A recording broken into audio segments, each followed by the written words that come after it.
First of all, I would like to say thank you very much to the panelists. I found everything you said very interesting, all three of you.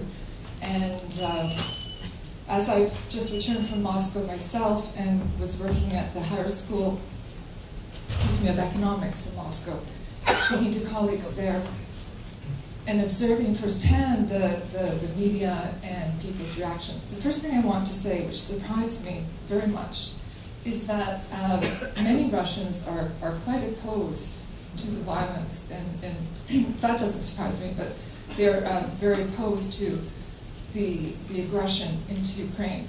But what surprised me is that there is not an anti-Ukrainian feeling among my colleagues and Russian people in general. What predominates is an anti-Americanism and this feeling that this is an American intervention and that the Americans have a lot to do with this, along with NATO. And some of the major newspapers, and I actually have the article with me if you'd like to see. There's a cartoon of Obama, and there is not a cartoon, a photograph of Obama, which has been doctored a little bit, and a photograph of somebody Jewish looking with a Ukraine cap.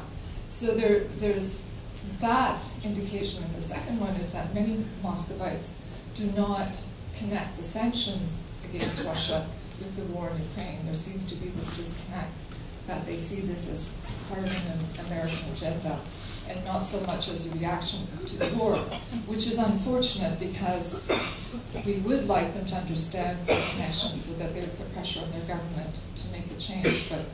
And I'm not sure if that's something that probably is the framework of the Russian government casting this image to the people themselves. And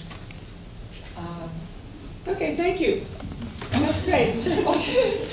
Now, many of you sitting there in the audience, if I pointed a finger at you, would be able to stand up and do that, right?